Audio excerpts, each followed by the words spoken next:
पीयूष सिंह ने लिखा है, प्रणाम guruji. Lao Tzu says a saint does not leave a mark, but these days a lot of workplaces promote excessive competition and they ask how one is leaving their mark.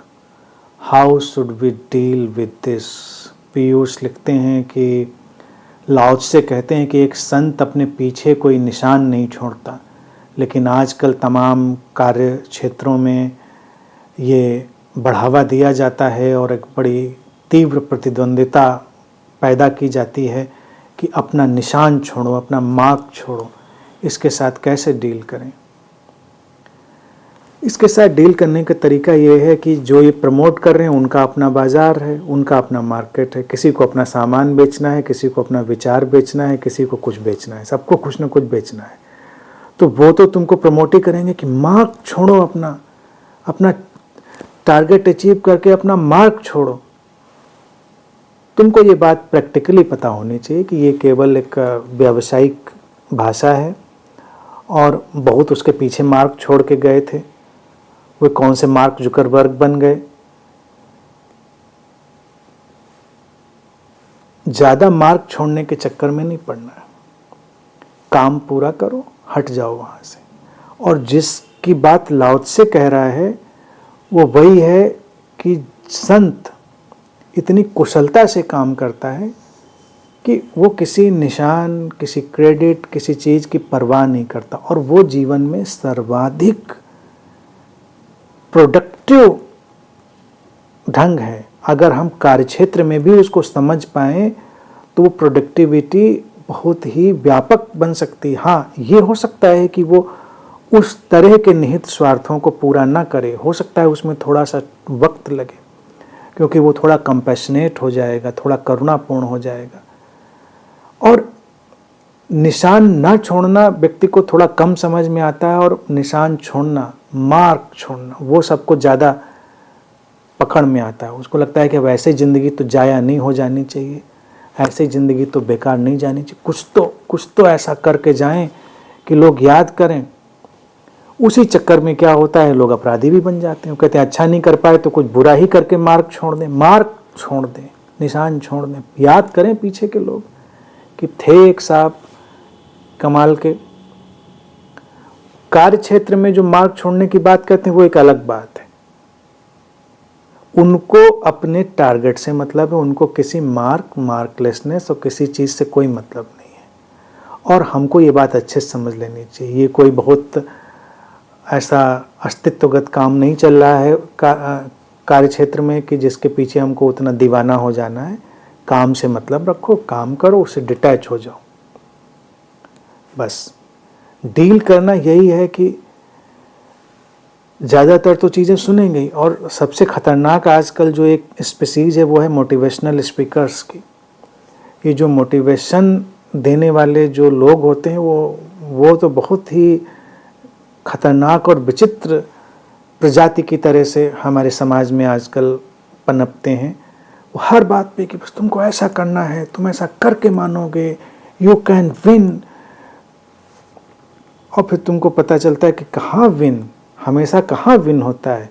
जो समझाते हैं win win, वो भी पता नहीं कितने गड्ढे में गिर जाते हैं। लेकिन वो भी एक व्यवसाय है, मोटिवेशन का व्यवसाय, क्योंकि तुम सुनना चाहते हो। ये मोटिवेशन की किताबों से तो मेरा बड़ा एक पहले मोहभंग हो गया। एक सज्जन थे, उन्होंने बड़ी किताबें लिखी, how to win friends, how to influence people, और हाउ टू वो। मैंने पढ़ी, मैंने कहा हाँ, मतलब भाई बड़ा इन्फ्लुएंस करने का मसाला है और करना चाहिए। बाद में मैंने जब पढ़ा तो पता चला उन सज्जन ने जीवन के अंत की तरफ आत्महत्या कर ली, निराश होकर आत्महत्या कर ली। मैंने कहा जो मोटिवेशन उसके ही काम ना आया, इंसान के उसी के काम नहीं आया, दूसरों के कहाँ काम आना था। लेकिन एक व्यवसाय है, हम सुनना चाहते हैं, हमारी पूंछ खड़ी, हमारी मूंछ खड़ी, सुनना चाहते हैं हम। हमारे अंदर हमारा भरोसा खो चुका है। तो वर्क प्लेसेस पे यही होता है, पूंछ खड़ी मूंछ खड़ी का किस्सा बहुत मुझे प्रिय है, कई बार सुना चुका हूँ, जो नहीं सुने उनको बताता हूँ। स्टार्ट में छोटा सा किस्सा है। कहते एक सियार था, एक बार शेर से भिड़ गया जंगल में। शेर ने कुछ किया नहीं, उसने कहा कल आना, कल निपटते हैं तुमसे, कल आओ, कल हो जाता है तुमसे दो दो हाथ। अब वो सियार गया अपनी पत्नी के पास, कहने कल तो उसने हमको बुला दिया, अब कल क्या करें। कहने अब जाओ, बुला दिया है, लड़ो जाके, पत्नियों को क्या फर्क पड़ता है, जाओ लड़ो जाके, मरो। अब वो जाएं सज्जन, जो सियार थे, जो गुफा केव थी उसके दरवाजे तक, उसके उस तक, और फिर लौट के आए कि जरा देख के बताओ, हमारी मूंछ खड़ी, हमारी पूंछ खड़ी है, मतलब शेर जैसे लग रहे हैं। भाई कह रहे शेर से भी दादा लग रहे हैं आप, शेर क्या आपके आगे, देखिए क्या मूंछ, शेर की तो मूंछ ऐसी होती नहीं, पूंछ देखो आपकी आसमान में जा रही। फिर वो जाए बेचारा, फिर उसकी पूंछ नीचे, फिर मूंछ नीचे, फिर आए, ठीक से देख के बताओ हमारी पूंछ खड़ी कि मूंछ खड़ी। चलता रहा। तो मोटिवेशन का जो बिजनेस है वो पूंछ खड़ी और मूंछ खड़ी वाला है। अब हो तो सियार, अब सियार को शेर कहाँ से बना देंगे, कितनी भी पूंछ खड़ी करवा दें, मूंछ खड़ी करवा दें, सियार तो शेर बनने से रहा। और शेर को मोटिवेशन की जरूरत नहीं, वो कहीं पूंछ खड़ी करवाने, मूंछ खड़ी करवाने जाता नहीं। तो अब अगर हमको सियारों को समझाना है तो चलता रहेगा काम, लेकिन उसके पास जीने के अपने तरीके, अपने तौर तरीके हो सकते हैं। सियार और शेर की बात तो अलग है, इंसान के अंदर तो सब कुछ बसता है। इंसान तो एक पूरा अजायब घर है, उसके अंदर तो सभी कुछ बसता है।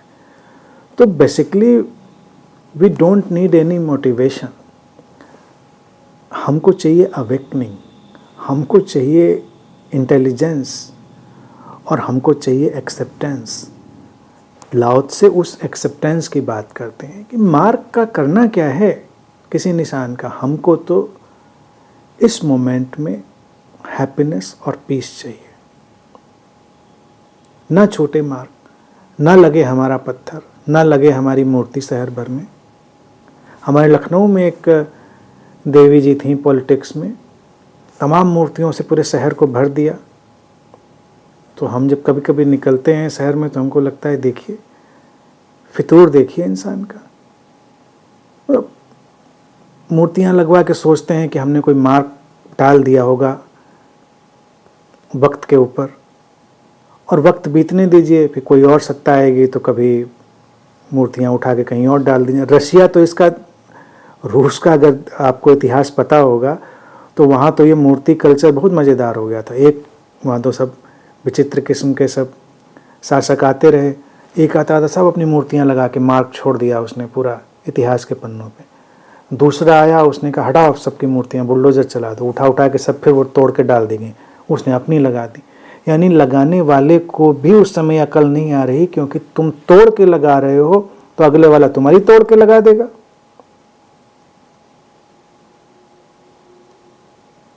लेकिन नहीं, मार्क छोड़ना है सबको।